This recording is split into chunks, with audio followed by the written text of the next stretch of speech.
Welcome back! Since I could not get to a game this week, I thought I could change up the schedule and give you a tour of my entire gun collection. These are pieces I acquired over the years, spent countless hours tuning and perfecting some of them, and have very fond memories on the field with most of them. We'll break it down into categories, explaining what they are, what I use each one for, any upgrades in them, and the reasoning behind it. We'll start this off with outdoor replicas. I'll have a hard time fitting this into the frame. My sniper. I only bought this as I got a good deal for it, and it was unique having a Minecraft CO2 kit attached. Basically, HP sniping without having to worry about a bottle. While I did not feel this too many times, as the slow pace of a sniper gameplay was not a match for me, it was still fun and gave me quite a few chuckles. It is a Jingong Bar 10 at its core, but with an Overwatch SSG-10A2 stock, Minecraft SDIK HPA kit inside, a Tri-Dose TDC kit for improved hop-up consistency and adjustability, and a steel barrel. I got rid of the CO2 system a while back, only running it on HPA. It's super fun and versatile, as I can adjust it from 2 joules all the way up to 5. Externally, we have an Overwatch rifle scope, which is a great value for the optics it offers, an Overwatch suppressor, and a random bipod. This is another long and heavy boy, a Crytek LVOA. Another purchase justified as a good deal, while also wanting to see what all the Crytek hype was all about. I took it to games probably the same amount of times as the sniper, as it was very heavy in full kit at around 4 kilos, and only shooting 1.6 joules, meaning I could get the same performance from a lighter, shorter gun. This was also why it's up for sale now. I don't really use it. To try and deal with the weight issue, I replaced the outer barrel with a full carbon fiber one, which helped, but not enough to make me want to play with it. Internally, it has a gate titan, steel barrel, upgraded piston, and that's about it. Since I don't really use it, the outside is pretty bare, only a foregrip and a magwell.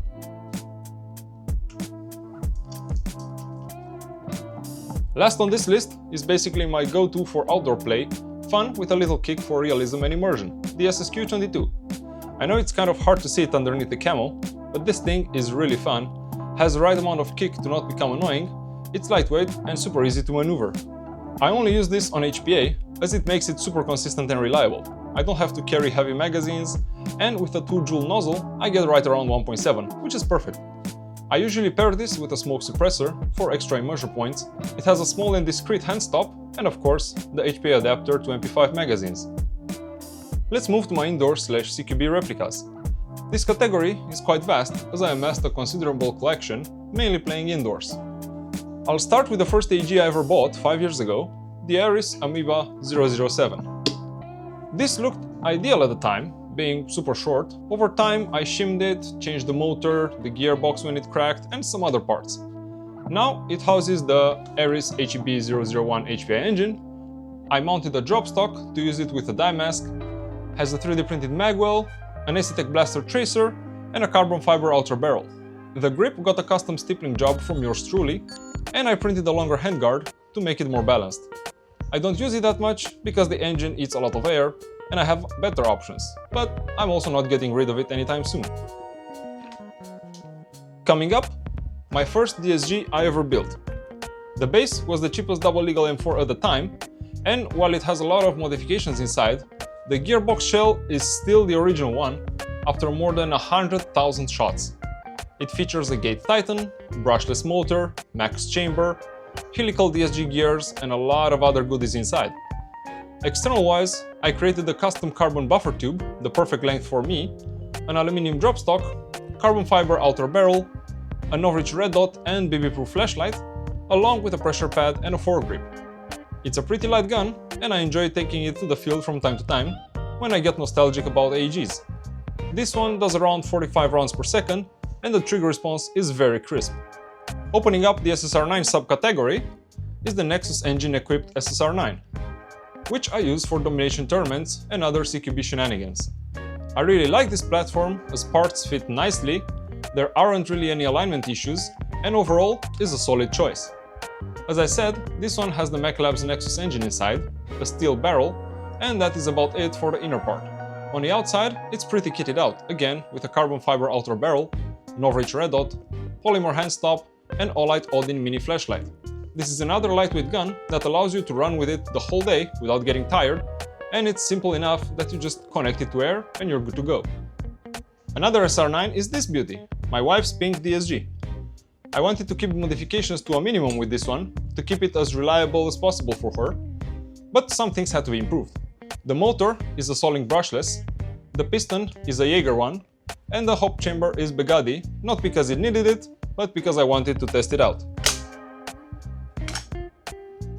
This one also has a carbon fiber outer barrel and a very small hand stop to keep it light and nimble. Rate of fire on this one is close to stock at 38 rounds per second, and my wife really enjoys spraying short bursts at the enemies, even though it only shoots 1 joule. My experiment DSG, this SSR9 that I use as a test platform for all the new parts that I need to evaluate. This is up and running 50% of the time. As always, with new parts, stuff is bound to break down. Right now, it has the latest 7.2:1 helical DSG gear set from Solink, a brushless motor from the same brand, a Gate Titan 2, prototype piston, max trigger, all in the stock gearbox shell. I still didn't manage to break one, so that's super nice. Last time it ran, this one was spitting 62 BBs per second, which was impressive, but the prototype piston had enough of my bullshit and left the chat. I keep fixing it, something else breaks, it's a never-ending cycle. Once again, a carbon fiber outer barrel and an overage tall red dot so I can use it with a mask. Last on this list, an SSG version of the SSR9. This has a 13:1 helical gear set inside, short-stroked 3 teeth for a very snappy build. This is more of a rental or gun to borrow, so I made it as reliable as I could, while also performing up to my spec. Inside we have a Kestrel V2 ETU, Solink gears, max trigger, cylinder and nozzle, upgraded piston, and again, the stock gearbox shell. Nothing special on the outside, just a bog standard SSR9. And this concludes part 1 of my gun collection. Stay tuned for part 2 next week, subscribe if you want to get notified, and leave a like down below if you thought any of these guns were cool. Also, let me know in the comments if you could choose one gun to own, which would it be? See you in part 2.